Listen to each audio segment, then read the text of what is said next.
everybody. My name is John Sadowski, president of Metro Valley Advertising, and welcome to another edition of the Personal Injury Marketing Newsletter. Today, we're talking with Paul Smith of Techromatic Incorporated. Paul, why don't you introduce yourself and tell everybody what you do? Thanks. Good morning, John. Techromatic is a managed service provider. We work here based out of the Northeast, the New York metro area. And we essentially do two things. We have a managed services division, which is outsourced IT departments, IT consulting, cloud consulting, network engineering, cybersecurity, those kinds of things. Essentially, all the things you might need in a fully formed IT department for a business. And our other line of business, which is really interesting, is robotic process automation. So we essentially build automations to allow robots to handle repetitive processes for businesses. Cool. So starting with the IT, what are some of the most common IT challenges you see for law firms, particularly personal injury practices these days? Yeah, I think some of the biggest challenges that we see is actually mindset challenges related to IT, which is to say that a lot of law firms are not very tech forward. And so we have challenges bringing them into the 21st century by upgrading their technology in ways that would really support them. So we have to really work with the decision makers at these law firms to show them the benefits of using some of the latest technology, both in terms of security and ease of use for their employees. So when you talk about that, it almost sounds like when you say they're not up to date, it almost sounds like you're asking them to make some kind of a cultural change to protect themselves. Yeah, that's right. Lawyers, along with many of us, tend to be stuck in our ways with the way that things work and the way that we're used to doing them. And to get them to work differently is actually hard. The technology itself exists. There are tons, as you know, of automation platforms and practice management solutions that can make law firms work in a more efficient manner. And ones that think that way, that they want to work more efficiently, have lots of opportunities to do so. It's the ones that don't that tend to get left behind, and things become harder and more expensive for them to operate their IT and to keep things secure. Gotcha. So how do you help them implement that with their staff? Yeah, it's a great question. It's usually not a quick conversation. Usually with our clients, we teach them about some of the more modern technologies. Microsoft SharePoint, for example, could be a better, more flexible way for them to store their files than having a local file server. We try to teach them a little bit about the benefits of using cloud solutions, properly configured, of course, because that gives them a lot of resiliency. And in the cases of today's workforce, where we do have a lot of remote work, connectivity and access to information is different than it was just a few years ago, pre-pandemic, when people had to be in the office to access data. So, there's a lot of choices now that decision makers need to make in order to make sure that their IT infrastructure is secure and accessible to their staff. So it sounds like you have to customize it to their needs and then build in some flexibility. Yeah, 100%. We need to make sure that we understand where their people are dialing in from, whether they have the right equipment to do that, the right hardware, as well as the right software, and then the training aspect. And that, as I mentioned earlier, is really one of the hardest challenges, getting that information to sort of percolate down to the workers in the organization, including the attorneys. Gotcha. So going to cybersecurity, since that's a big topic these days, how do your services work specifically to protect law firms against things like data breaches and ransomware attacks and that sort of thing? Yeah, we have some formalized cybersecurity protocols and programs that we put in place for our customers. Mhm.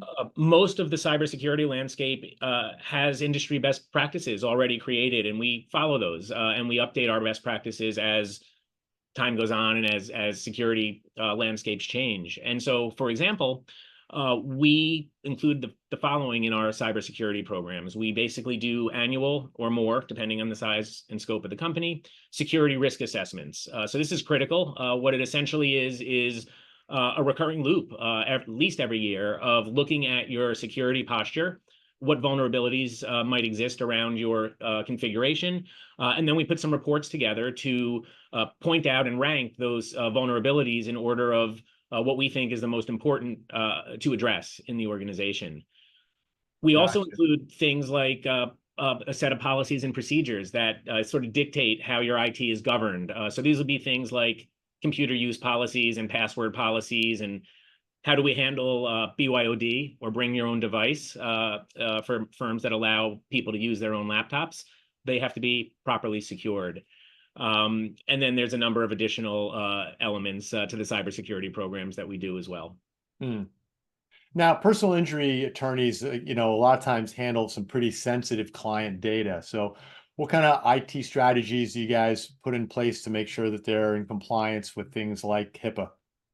Yeah, it's a great question, and HIPAA and high tech are really important regulations to properly follow. So first and foremost, everything needs to be encrypted. That Mhm. way, if any data gets lost, it is difficult or impossible for the person who collects that data to debug it and to see what it says. The other thing is that we always encourage our customers to use the principles of least privilege, and this is really hard in law firms, especially established law firms. This concept of least privilege basically says that any person that deals with EPHI, or electronic protected health information, should only have access to the information they need to do their job. Meaning, gone are the days where you might give somebody access to an entire folder of clients, even if they're not working on those clients, so long as Mm. there's PHI in those folders. And so it definitely adds complexity, but it is required by law to follow it. And sort of making that mind shift is not always easy, especially for the old timers and the PI professional. Yeah, I imagine. So you guys also offer fractional CIO, CTO services. What are the benefits to a, small to mid-sized law firm to go that route? Yeah, I think it's an ingredient in sort of the larger rainbow of what a company might need for IT. And so a lot of business owners just look at IT support and a little bit of maybe engineering as the most important things that they have to protect their digital assets. The reality is you could be very inefficient and sort of suboptimal if you don't consider some higher level IT work, such as fractional CIO. And it doesn't have to be called that, but essentially you want to really make sure that you're looking at your IT holistically. It used to be that IT was just sort of a vertical in most businesses, where the IT department was separate from everything else. But as the internet has grown and social media has grown, and as cybersecurity and cloud computing has grown, we've now sort of entered a condition where IT is pervasive throughout all the departments of an organization. And so looking at those things holistically is very important, because you may be able to be more efficient. A little bit of fractional CIO could go a very long way in setting the tone and direction for IT strategy, which then affects the thing in the middle, which is IT core infrastructure, and all the way down to your end user support. So I often think of this almost as a pyramid, where the top edge, the littler chunk, is fractional CIO. The middler chunk, which is a little bigger than that, is your core infrastructure, which needs to be solid. And then you have all your people at the bottom of the pyramid that just need their basic IT support. And you need a complete pyramid to have a holistic and proper approach to IT security. Gotcha. So when a law firm decides that they need to, up their IT, what are some of the things that they should consider when they're looking at the different kinds of service packages out there? Yeah, I think that they certainly want an IT partner that has all three of those tiers to the pyramid: a little bit of IT governance and CIO mindset, as well as great middle of the pyramid stuff, which would be network engineering, a great understanding of the cloud. Um, and then, of course, you need to have good end user support. So you want to have a help desk or a support structure that allows your people to dial in and get support quickly. Um, you always want to look at price. Obviously, IT is becoming more and more commoditized. So making sure that you understand what you're getting for the dollars that you're investing is absolutely critical. And finally, John, really considering IT dollars spent as an investment and not an expense is a really good way to start the mindset in the right direction. Yeah. You invest in the future for many things, including IT. It's much more expensive to fix when something goes wrong or when a data breach happens than it is to prevent it in the first place. Yeah, that makes a lot of sense. So over to the fun stuff. You mentioned earlier that you guys develop what you call robots to Yep, perform routine tasks. that's right. So what kind of tasks can, these robots perform for a personal injury attorney? Sure. Robots can pretty much do anything a person can do on a computer, so long as it's rules-based and we can teach it.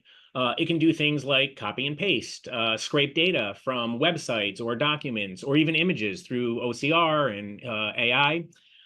We can tie systems together that are not natively integrated. And that is actually really common in the law profession, of having maybe an intake form that doesn't fully allow you to create the matter automatically, for example. So as long as we can teach the robot what to do, we can pretty much replicate any human tasks that are done on a computer. So can you give me some examples of robots that you guys have developed? Yeah, sure. We have developed quite a few. So for maybe a relevant one for this conversation is we recently, a couple months ago, finished a robot for a 45-ish person personal injury firm.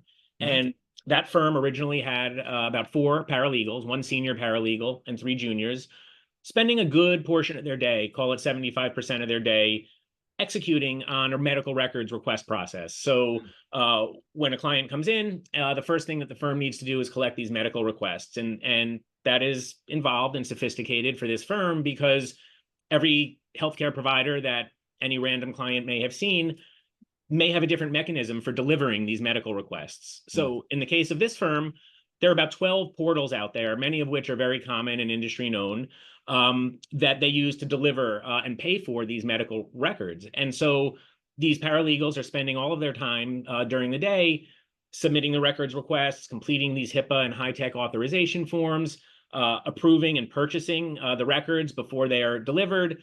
And then there's a gap of several weeks often where you have to just wait and check back every day for the records to be made available. So they would download the records, they check every day, they would download the records, attach them to the file, and off to the races with the case. And this took 4 people.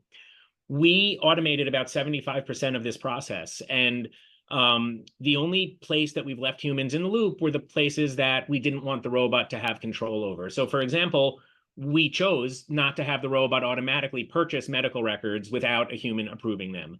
So we built in to our workflow a process where the robot would send a spreadsheet in an email every day to the senior paralegal, and she adds a column. So there's a column there. She basically approves each record that she wants to have the robot purchase, Mhm. and she sends it back to the robot. The robot receives Hmm. that and then essentially does the process that I mentioned earlier. And so at the end of this workflow, there's now 3 paralegals that have been moved out of this department. They're in another department, happily learning new skills. The senior paralegal has stayed behind to manage the automations and the robots.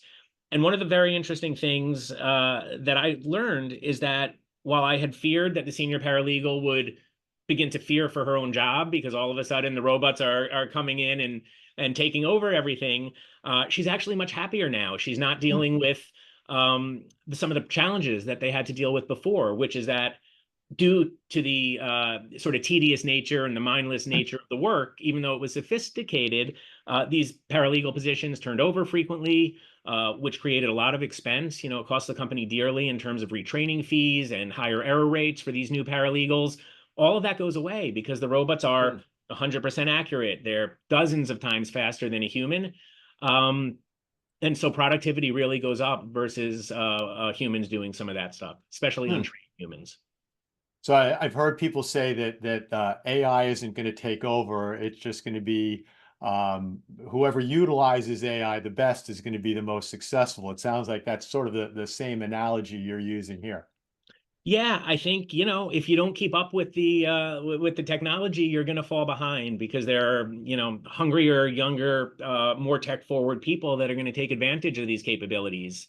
Yeah. One of the things that I love is these automations really give these law firms instant ROI.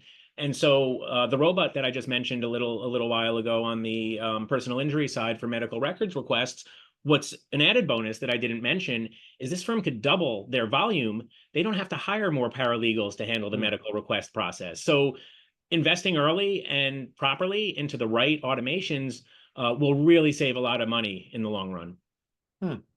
Hmm.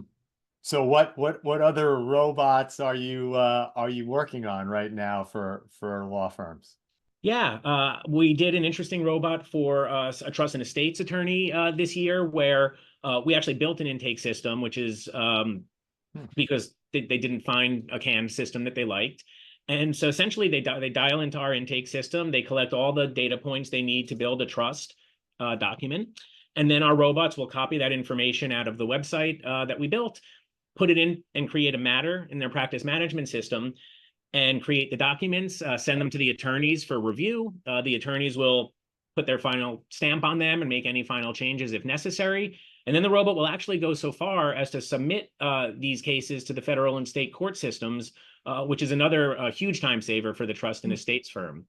And we've done a number of other automations as well for many other industries and other law firms, but those are some good ones from our recent history. So it really sounds like a situation where while you can repeat these, you also develop custom solutions. So a firm comes to you with an issue, a problem, a repetitive task, and you guys can create something to make that problem go away. Yeah, exactly. We have a role on our team called a business analyst. And so once we have somebody who's interested in learning whether an automation could be helpful for their firm, we bring in our business analyst and our development team, and we have the firm show us. We call it a show me session. They literally take us through what they do on the computer, and where there are humans that are doing things that are not on the computer, we talk it through. We develop through our business analyst a flow chart of their process, Hmm. and then from there we have a model to begin to build our solution. So they sort of get a current version of their process in a Visio diagram or flow chart, Sure. and then what we do is we begin to build what the solution is, and we'll document on these flow charts where we want to leave the human in the loop and what mechanisms we're going to leave in place for that human to remain involved to interact with the robot. And at the end, we have what we call a solution designs document, and that gets signed off on.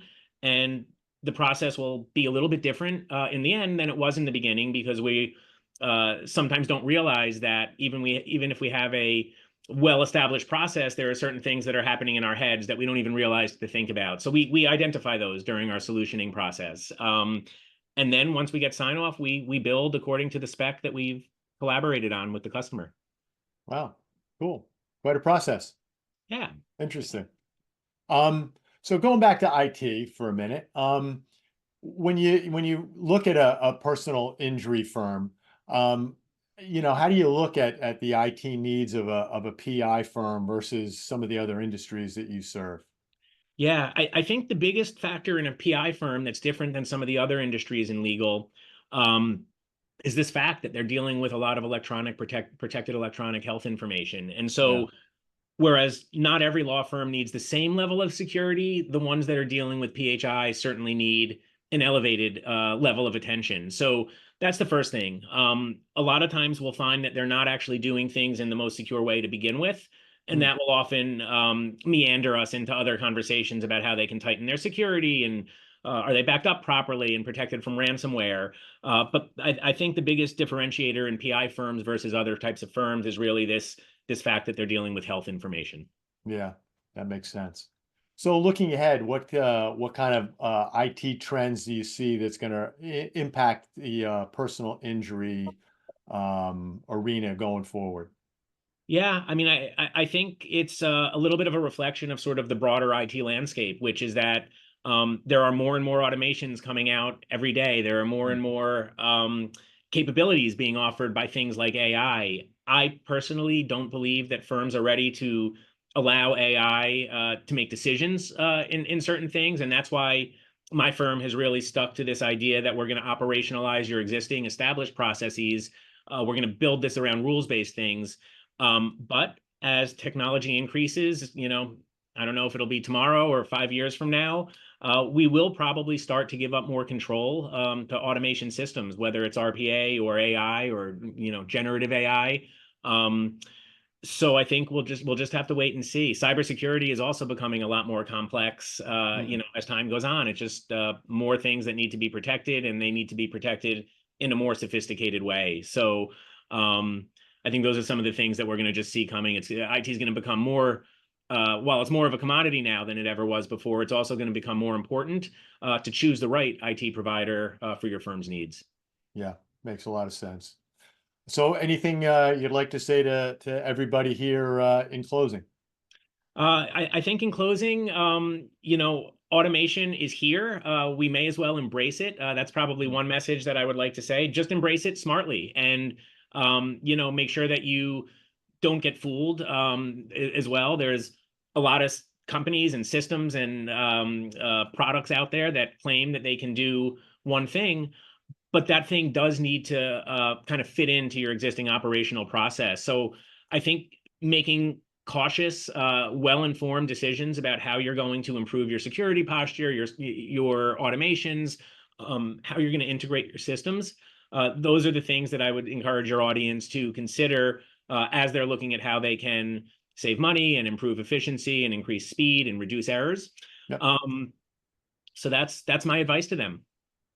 Cool, great. So why don't you quickly provide everybody your contact information in case they are looking for either IT services or some of the automation robots that you guys develop, and we'll put that on the screen as well. Yeah, thanks, John. So Techromatic Incorporated, our website is www.techromatic.com, spelled Techromatic. We would love to talk to you about your IT, about your automations, and we'll go from there. Hope to hear from you. Sounds good. Paul, thank you very much. Thank you We'll so much, talk to you John. again soon. Take And care. thank you, everyone. We'll see you on the next edition. Bye-bye.